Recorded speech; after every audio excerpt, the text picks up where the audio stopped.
What's up, my brothers and sisters? This is Kiyakahi Matsumoto, aka Sonic the Blue Streak from YouTube, and today I'm going to be doing another SaberForge review. In the last SaberForge video that I did mention in the description that it would likely be the last one that I was doing. Apparently I was wrong, because I just received another one in the mail earlier this afternoon. And this was kind of an impulse buy. It wasn't something I was expecting to do, but I got it for cheap, and I figured whatever. Just go with it. Anyways, this is a special review. Yes, I am wearing all black this time, a step away from my usual blue and black that I wear, and my apologies for the relatively poor lighting in the room. The sun hasn't quite gone down far enough yet. But this is a special review for me because it's three firsts for me. For one, it is the first hero or champion tier, hilt that I've reviewed, which features a crimson dark side sound font. And for all those people who are big fans of the dark side of the Force and the Sith, the Empire, etc., they're gonna be. I think you're gonna like that. I just see a few of them looking at me on the other side of the screen, going, "Good, good. Let the hate flow through you. Welcome to the dark side." Sorry about that. But anyways, that was the first point. The second first is it's the first review I've done of a SaberForge hilt that features a weathered finish. And third, it is the first review I have done of a crossguard lightsaber. Now, before I get into this, let me know in the comments below what your favorite lightsaber hilt finish from SaberForge is, and if so, why. Is it standard, dual tone, on weathered, or all anodized solid black? Because I'm gonna tell you all right now, I'm not a real big fan of the weathered finishes. I mean, I think it's because for a number of reasons. For one thing, I like my personal favorite is dual tone. I like a base color and then like a secondary highlight color because it gives it's a nice complement to it. Plus, in the Star Wars universe, you don't ever see a Jedi or a Sith Lord or anybody on the dark side or light side who has a beat up looking lightsaber. The only person who has a lightsaber like that is Kylo Ren. Plus, with the weathered finish that SaberForge has to offer, it's weathered and beat up all the way through. So, and it just doesn't look natural, because even on my katana, which I just recently got back in the mail, it has a little bit of weathering on the black portions of the hilt, where you see I've been gripping it with my gloves. So that's what I'm saying. So in order for it to get weathered all the way through, it's going to have been exposed to the elements for decades upon decades, possibly even centuries. But anyways, the hilt that I am reviewing, but to each his own. The hilt that I am reviewing today is the SaberForge Relic. Now, I honestly thought this was going to be a bit large even for me, but I'm surprised. This actually fits quite nicely. I forgot to request an aluminum kill key, but the new SaberForge plastic kill key is nice too. Like I said, I prefer the old style, but I like the design of the new style that they have. So this is what I was talking about. The weathering is even and uniform all the way through, and as I said earlier, for it to be something like that, it would have to be exposed to the elements for a long time. But that's where this thing's name comes in. If you think about the word relic, you think of something, an artifact or an object that's really, really old. So that's probably why I think, and honestly, I like the weathered finish on the relic better than its standard finish. This is probably the only SaberForge hilt that I think the weathered finish is better than the standard. Probably because of the name and because I think it's a reference to Kylo Ren and whatnot. But anyways, onto the details on this. It's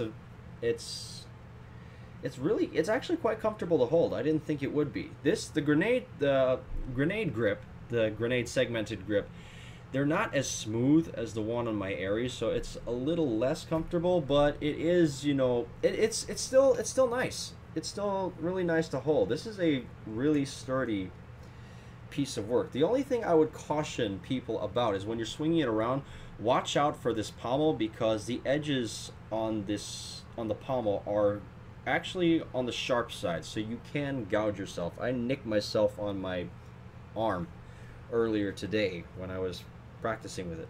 Also, just as a heads up, you know, standard equipment, you know, I'm not even going to go over that because it is exactly the same as my other two saber hilts that I've done. The only difference is they added the two 6-inch side blades. So, and speaking of which, just as a heads up for anybody who's watching, there are a lot of set screws in here to hold the parts in place. So looking for the blade retention screws might be a little tricky, but not to worry.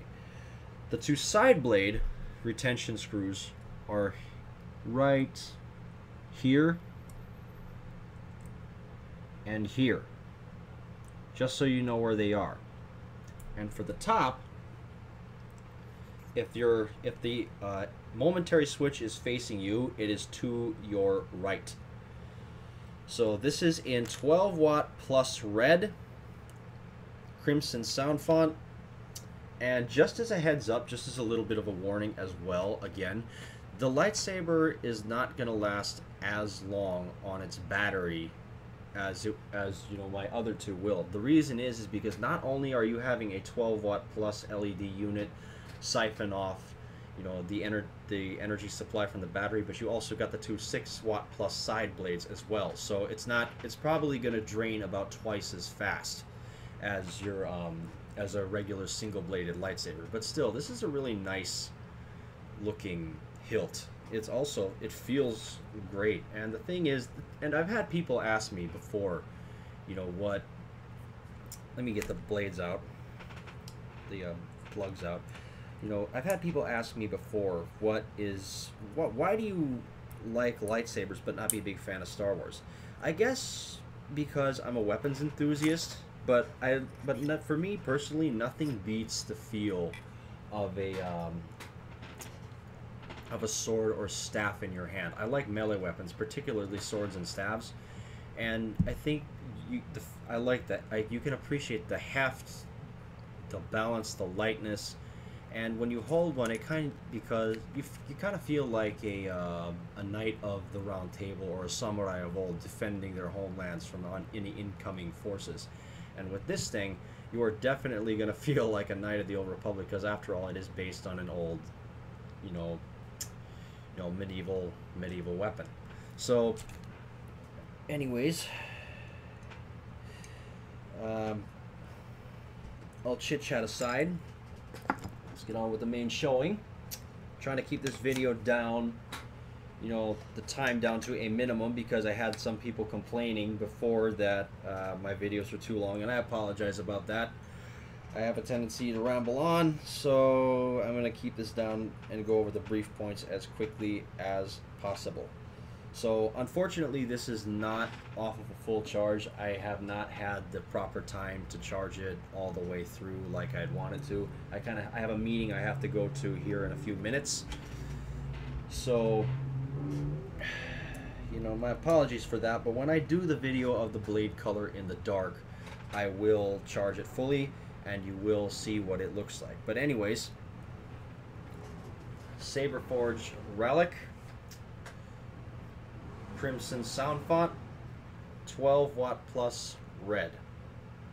Saber cool, crimson.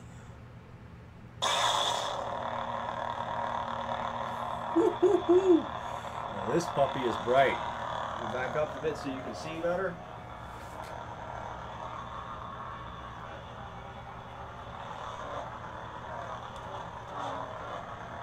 Still no dull spots in the blade as far as I can see whatsoever.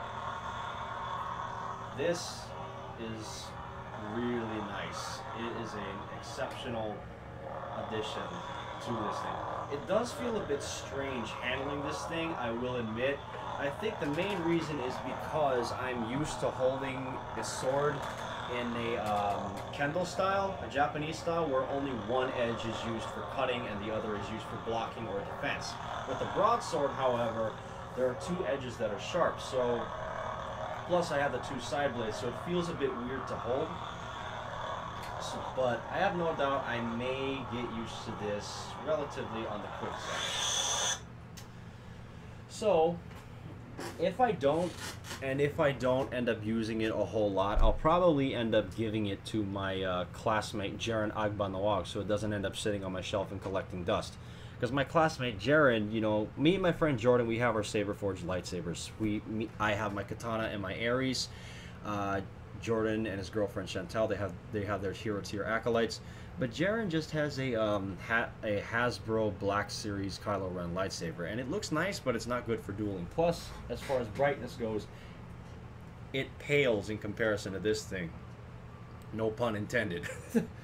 So, plus, you know, if I don't think I'm going to use it all that much, and if I can't get used to the fighting style, I'll probably just give it to him. Plus, you know, he's kind of been going through a rough time, so I figured it'd be a good classmate and friend, and, you know, just do something nice for a change.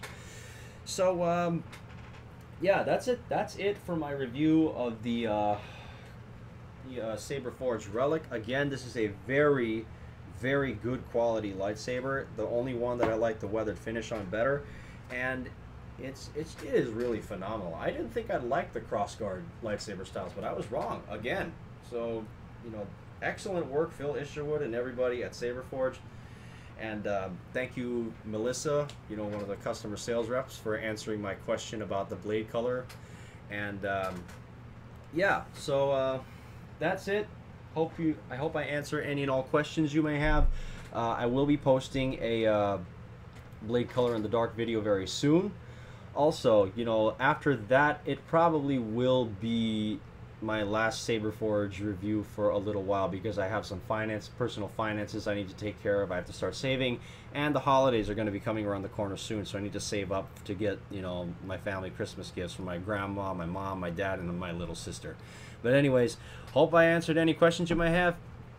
Feel free to drop a comment and let me know if you do have any more, and I will answer them as quickly as possible. Good night, everybody.